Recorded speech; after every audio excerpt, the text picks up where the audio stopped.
Techno update. Subscribe now.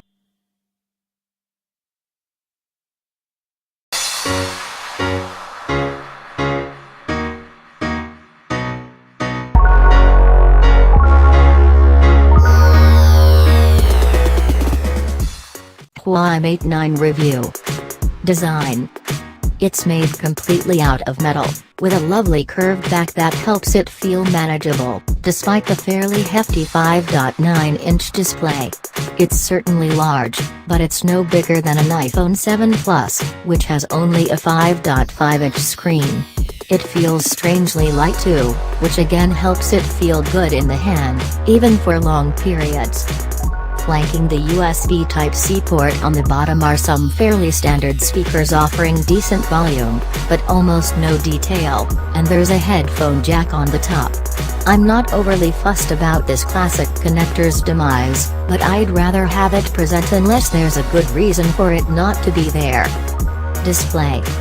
I was a tad disappointed when I first heard the Mate 9 would feature only a 1080p screen, especially when so many cheaper phones are now including Quad HD panels.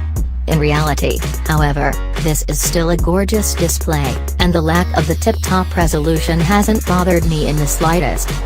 I've been using it alongside the Porsche-designed version of the Mate 9, which has a Quad HD display, and I've found that in plenty of situations I'm of the opinion that the 1080p version is actually better. Performance. As is usual with Huawei, the company has opted for a CPU that's been built in-house, rather than something from, say, Qualcomm or MediaTek. These CPUs have been in little hit and miss in the past, but the new Kirin 960 used here is one of the more reliable. The Kirin 960 is a high-performance chip that uses 4 of ARM's new Cortex-A73 cores and 4 low-powered A53 cores.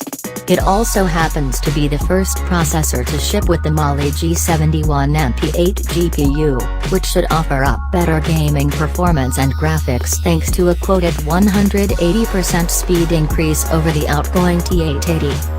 There's a healthy 4GB of RAM included, so apps will stay in memory longer and therefore won't require constant reloading.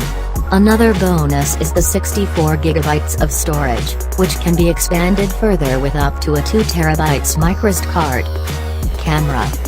With the Mate 9, the two sensors offer up different resolutions. The monochrome one, which helps improve contrast and low-light shooting, boasts 20 megapixels, while the color RGB version is a lower 12 megapixels. 4K video is supported, while the 8-megapixel front-facing camera is as good as the competition. It isn't the best. Battery life. The 4,000 mAh battery in the Mate 9, still non-removable, is a strong performer, with tremendous standby times and an impressive ability to sip power when you're streaming music or films.